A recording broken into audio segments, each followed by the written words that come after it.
Para quem ainda não me conhece, o meu nome é Vitor Duarte e eu vou ser o apresentador de hoje. Eu quero dizer que vocês estão diante do início do segundo dia, do segundo torneio de debate do I-Fluminense Campus Campo Frio, do Grande Desafio. Como eu tinha dito no início do torneio, é dividido em 3 dias. Sendo eles o dia 4, que teve a vitória da turma 103, o dia 6, que é hoje, a turma da 104, 102, e o dia 14, que é a finalíssima, que vai ser a vencedora do dia de hoje contra a 103. Eu gostaria de agradecer também a presença de todos os alunos e servidores que estão aqui, e novamente aos fundadores do Clube de Debates, o professor Bruno e o Henrique. Eu gostaria de parabenizar também os tutores da equipe de Pedro Ligares e relembrar que, assim como os de hospedagem, eles passaram por um processo muito difícil, com muita pesquisa, debate, buscas por respostas. Antes de iniciar a falar as regras, eu gostaria de citar uma frase de Hugo Jetti, que é um escritor e jornalista italiano. Cuidado para não chamar de inteligente apenas aqueles que pensam como você. Com essa frase, eu quero relembrar que o Clube de Debates está aqui para criar pensadores, questionadores, pessoas que não se obsoletem ao senso comum. E agora, antes de começar o debate, eu gostaria de informar as regras.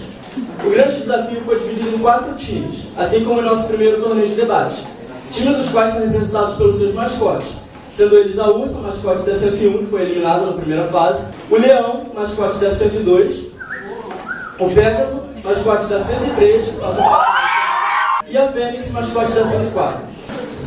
Quero lembrar que as proposições são sorteadas, ou seja, os debatedores podem ter que vir aqui ao púlpito, apresentar visões que não são as suas e defender argumentos que não são por eles compartilhados. O debate funcionará da seguinte maneira: serão 3 proposições, cada uma com 2 rodadas. Em cada rodada, nós teremos a exposição, que dura 2 minutos, a réplica, que dura 1 minuto e meio, e a tréplica, que também tem a duração de 1 minuto e meio. Terá 1 minuto de pausa entre todas as falas, podendo o orador da equipe a falar se posicionar a qualquer momento durante esse período, e quando isso ocorrer, é fundamental que se faça silêncio. Durante esse período, é permitida a manifestação das torcidas, que também é critério avaliado pelos jurados e contam no processo de contagem das notas. Lembrando que casos graves de indisciplina serão penalizados e levarão nota 0 no critério torcida, após a primeira e única advertência. A persistência do ato de indisciplina implicará no encerramento do debate e a vitória da equipe adversária. É importante relembrar que a equipe que defende as proposições positivas fará a exposição e a réplica na primeira rodada, e a equipe que defende as negativas, a exposição e a réplica na segunda rodada. Eu, Vitor Duarte, vou ser o mediador de hoje e marcarei o tempo. E o tema de hoje será Estado laico.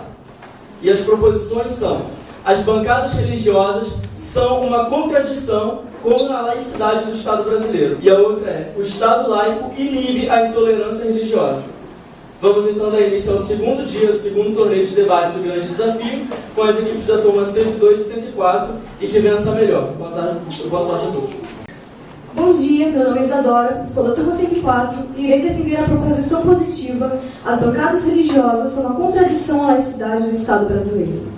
A lei não é mera teoria, mas uma força viva. E é assim que a justiça, por um lado, segura a balança com a qual ela pesa o direito, e por outro, a espada com a qual ela executa. E o principal: a justiça veste uma venda, representando a imparcialidade com a qual ela deve funcionar. A própria definição de Estado laico evidencia a necessidade de uma imparcialidade religiosa do Estado, para que ele seja verdadeiramente laico, devendo esse Estado se certificar de que não haja, em nenhum aspecto, influência de cunho religioso na criação e manutenção de políticas públicas governamentais. E é aí que entra a bancada evangélica, se articulando contra pautas que envolvem os direitos individuais da população, caso a questão entre em oposição com suas convicções religiosas. O princípio legal de Estado laico não poderia ser mais ignorado. Isso pode ser observado, por exemplo, com a recusa frequente de projetos que buscam criminalizar a homofobia no país, apesar de batermos recordes absolutos de mortes LGBT, e também por projetos de lei como o da Por Aqui. Para completar, em sua PL 1763 de 2007, a mesma bancada evangélica traz a ideia de que psicólogos de orientação cristã devam atendam as mulheres vítimas de estupro na tentativa de convencê-las da importância de manter a vida e a gravidez. Como se já não fosse suficientemente absurdo, Eduardo Cunha, atual presidente da Câmara, em seu discurso de posse, declarou que não colocaria em pauta assuntos referentes a maconheiros, gays e abortistas, confirmando sua parcialidade. Opositor, diante de todos esses fatos, é inegável que existe uma grande influência dos princípios cristãos no governo a partir da bancada evangélica. Fator que entra em contradição direta com a laicidade do Estado. Essa influência não permite que as forças de lei ajam de forma imparcial, como deve ser feito, com vendas, para que a espada da justiça não corte sempre para o lado mais forte, e que para seus presos não sejam a mais pura impotência da lei. Meu nome é Natasha Carvalho, sou da turma 102 e irei defender a proposição. As bancadas religiosas não são uma contradição à laicidade do Estado. A minha opositora mencionou o caso de LGBTs, né? É verdade, o nosso país é formado por uma grande diversidade de ideologias e crenças. E a gente vive numa democracia. Vence a maioria, não é verdade? A gente vive numa democracia, isso é um fato. O STF, independente das bancadas religiosas, quem tem a aprovação final das leis propostas é o Supremo Tribunal Federal. Ele nunca, na história, aprovou alguma lei que submetesse toda a população a um segmento religioso, muito menos que beneficiasse somente um deles. Eu pergunto se alguém aqui, fale se caso sim, foi obrigado por lei a fazer alguma coisa que comprometesse sua crença ou não crença. Depois da separação do Estado e Igreja, isso nunca mais aconteceu. Uma prova disso é o casamento. Alguém aqui é obrigado a casar na igreja? Existe cartório, existe casamento cartório, existe casamento civil. As bancadas religiosas não são uma contradição à laicidade do Estado. Obrigada. A minha opositora perguntou se há sim esse impedimento, né, de alguém poder não exercer a sua fé de acordo com a bancada evangélica. Eu digo que a nossa Constituição é bem clara ao citar em seu artigo 19, que é vedado à União, aos Estados, ao Distrito Federal e aos municípios estabelecer cultos religiosos ou igrejas, subvencioná-los, embaraçar-lhes o funcionamento ou manter com eles ou seus representantes de dependência ou aliança, ressalvada na forma da lei a colaboração de interesse público. Caso você não saiba, ao ser eleito para presidir a Câmara dos Deputados, o deputado federal Eduardo Cunha passou por cima da nossa Constituição ao promover um show gospel em pleno Congresso Nacional com a presença da cantora Aline Barros e após isso um culto com o seu marido, que também é pastor. Esse congresso que é a casa de toda a população, a casa do ateu, do umbandista, do judeu. E o nosso Estado, desde 1889, deveria ter se separado da igreja. A fato que não aconteceu, pois nas cédulas, todas as cédulas de real, vem com a inscrição: Deus seja louvado. Em todos os prédios religiosos obtém crucifixo, sendo que nem todos nós somos religiosos, mas sim, todos nós temos o direito de exercer a nossa fé. Boa tarde, meu nome é Dan Quadros e eu vou defender a proposição negativa. Começo minha exposição com a Declaração dos Direitos Humanos, que diz no 18º artigo: toda a pessoa tem direito à liberdade de pensamento, de consciência e de religião. Bancadas religiosas não contradizem a laicidade do Estado. Afinal, vivemos em um país onde a liberdade de expressão é prioridade. Dizer que bancadas religiosas ferem a laicidade do Estado é dizer que parte da população não pode ser representada por certos tipos políticos apenas porque eles seguem determinada religião. E isso é um tipo de discriminação. O que eu quero dizer é que um país onde 92% da população brasileira se considera religiosa, um partido religioso, uma bancada religiosa não deveriam ser surpresas. Além do fato de que não é inconstitucional. Já que por estar em meio político, eles têm a obrigação, como bancada, de servir toda a população, independentemente de sua religião ou não religião. Isso é liberdade de expressão, isso é democracia.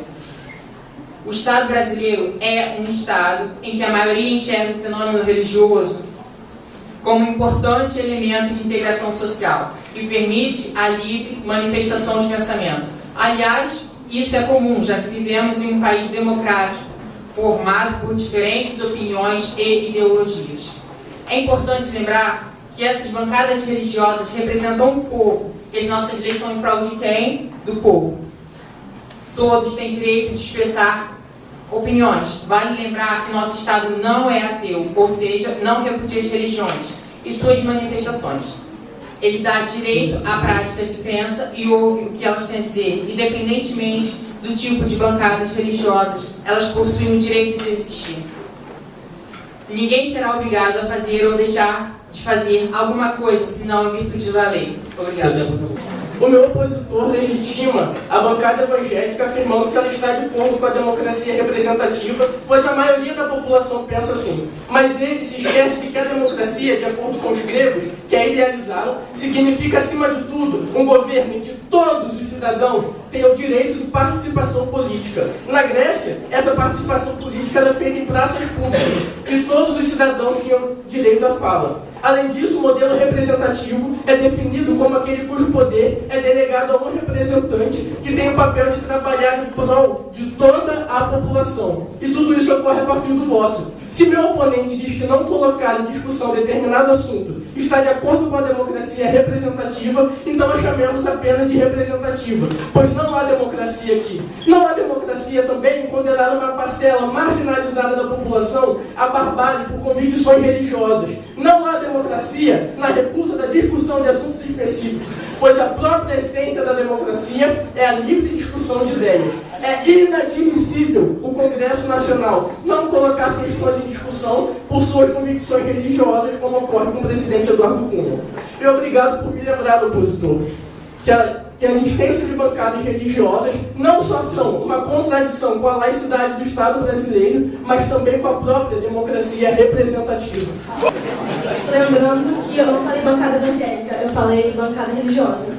E outra coisa, é verdade, mas aí, o que você falou é verdade, mas então estamos falando da justiça, não do Estado. Realmente a justiça não colabora com o nosso país, eu admito, mas estamos falando do Estado. Você disse sobre o dinheiro. Realmente, você esqueceu de um grande contexto. Querem dizer que o Estado é laico? Então vamos renomear cidades dos Estados brasileiros? São Paulo, Santa Catarina, Espírito Santo, São Pedro da Aldeia. Que tal demolir o maior monumento histórico do país? Abaixo o Cristo Redentor? Não querem dizer que o Estado é laico? Apagar o nosso patrimônio histórico e cultural? Deus seja louvado. É a frase que está escrita na cédula real. Ela significa para muitos a salvação que foi preciso ter após a ditadura, após muita tristeza. Quem colocou foi José Sarney, na posse dele em 86, para marcar o fim da ditadura, onde Deus simboliza paz e não uma entidade soberana. Também tem a imagem da Marianne, mulher que representa a Revolução Francesa, com o ideal de separação do Estado e da Igreja, e com o seu ideal de liberdade. E ao mesmo tempo temos as imagens dos nossos animais, da nossa fauna. Analisar só a frase para utilizar a seu favor é ser muito baixo e irracional, pois eu digo, a cédula representa a paz, a liberdade e as riquezas do Brasil. Agora nós vamos a segunda proposição, o Estado laico inibe a intolerância religiosa. Bom dia, meu nome é Isadora, sou da turma 104 e irei defender a proposição positiva: o Estado laico inibe a intolerância religiosa. Durante a Idade Média, período conhecido como Idade das Trevas, o Estado não era apenas influenciado pela Igreja, ele era totalmente controlado pelas instituições religiosas. Através dos julgamentos da Inquisição, pessoas que ousavam discordar das ideologias da religião dominante eram torturadas, acusadas de bruxaria e até mortas. Com o passar dos anos e a formação dos outros países do mundo, gradativamente, alguns deles tiveram a separação entre Estado e religião. Outros a mantiveram. E ainda há uma terceira categoria onde o Brasil se encaixa. A dos países que declararam a separação entre Estado e religião, mas onde essa separação nunca, de fato, ocorreu. Os países da segunda e terceira categoria, ou seja, os países laicos, os países não laicos e países onde a laicidade só se aplica legalmente e não praticamente, batem recordes de intolerância religiosa. Já ouviu falar de Israel, opositor? Já na primeira categoria, a dos países onde ocorreu de fato a separação entre Estado e religião, temos um grande avanço no combate à intolerância religiosa de acordo com o Ranking da Paz, que é um estudo realizado pela ONG Vision of Humanity, que mostra esse resultado em países como Suécia e Noruega. Dessa forma, é fácil concluir que ocorre sim, opositor, a inibição da intolerância religiosa, sendo inibição, por definição, o ato de diminuir o crescimento de algo. É mais do que clara a confirmação da minha proposição. Bem, é como eu disse disse o famoso escritor francês Victor Hugo: a tolerância é a melhor de todas as religiões. Opositor, caros jurados e plateia, a tolerância deveria ser a única religião que os Estados deveriam pregar, e não podemos fechar os olhos enquanto a situação for diferente. Países não laicos são os mais tolerantes. Países laicos ou seculares, como preferirem, são os menos intolerantes, e isso é um fato. O Estado laico inibe a intolerância religiosa. Na mesma instituição que ela disse, traduzindo, União Internacional de Ética e Humanidade, em 2015 foi analisado: Lituânia é um país teocrático com baixo nível de intolerância religiosa. E Paraguai, também teocrático, mas com alto índice de intolerância religiosa. Dá-se para notar claramente que intolerância religiosa nada tem a ver com o Estado, e sim é uma coisa das pessoas. O primeiro exemplo que você deu, eu não entendi muito bem, cara opositor, porque foi realmente na época onde existia Estado e Igreja. Então vamos focar no assunto. Quando você fala que o Estado, só por não possuir um padrão religioso, ele está impedindo que aconteça intolerância religiosa, então você está me dizendo que as criminalidades, que as violências, que os preconceitos, que as perseguições ocorrem por causa do Estado, por causa de meios políticos. Então você está me dizendo que esses meios políticos, que o Estado é a base para a formação de um caráter de respeito de uma sociedade? Eu acho que não. Até porque, por exemplo, alguém, quando está decidido a fazer algo, não vai deixar de matar, por exemplo, alguém de crença diferente à sua, só porque o Estado pediu ou ordenou. Se fosse assim, não existiriam assassinatos, não é mesmo? Então eu acho que essa ideia de inibir é tolice.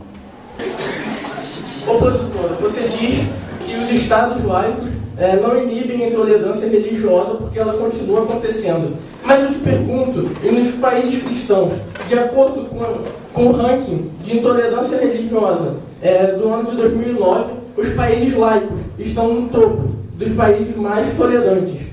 Isso não se deve levar em conta um exemplo separado, por exemplo, da Lituânia e do Paraguai. Deve-se avaliar tudo de uma forma comum.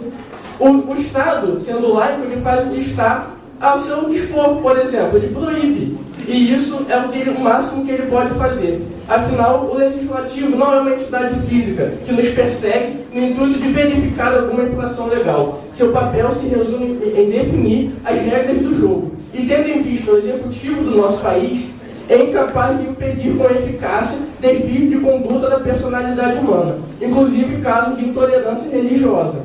Por exemplo, se a sua mãe te proibir de usar o computador de madrugada, pois sabe que você tem uma prova no dia seguinte. Se você desrespeitar a sua mãe e tirar uma nota ruim, a responsabilidade e as consequências caem sobre você.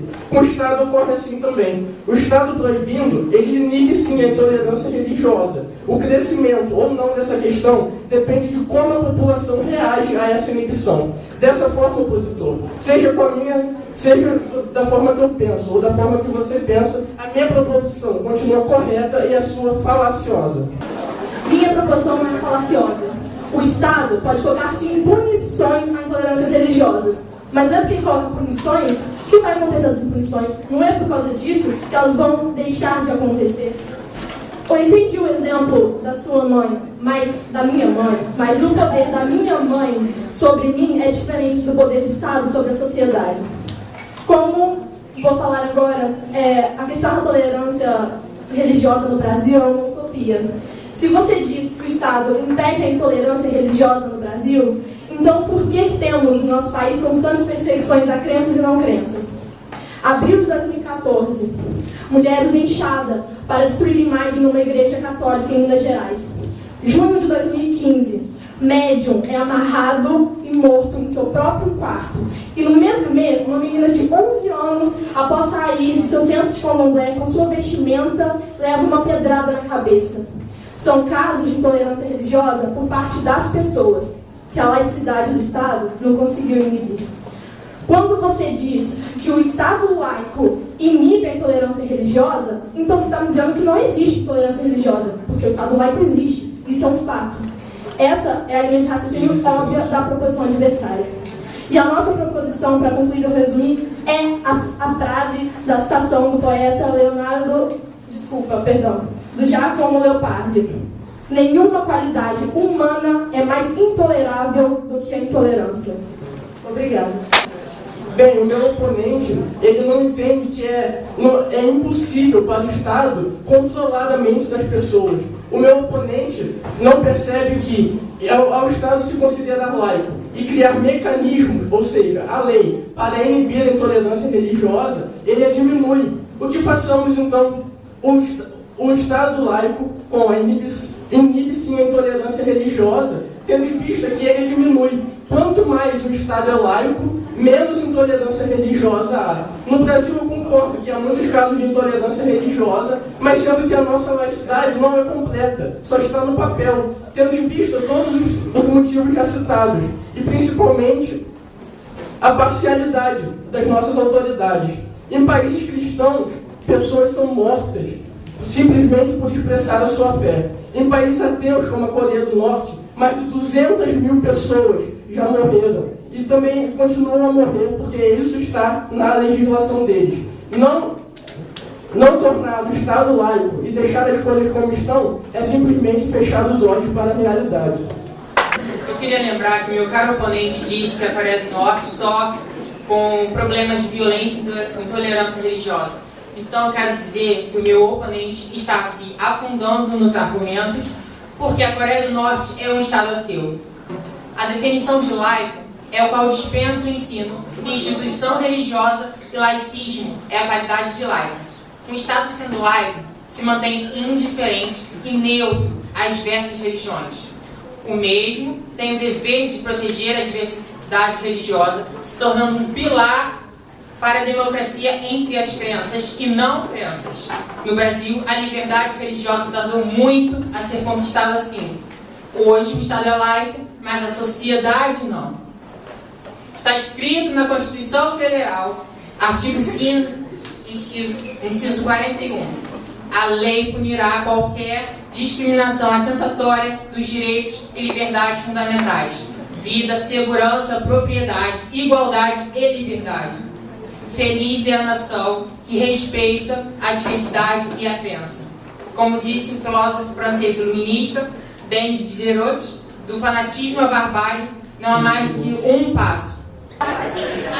Então, a diferença da pontuação foi de 21 pontos, ficando 492 contra 471 pontos. E a equipe vencedora do segundo dia, do segundo torneio de debates do Fluminense, Campos Calfrio, o grande desafio, é a turma 102.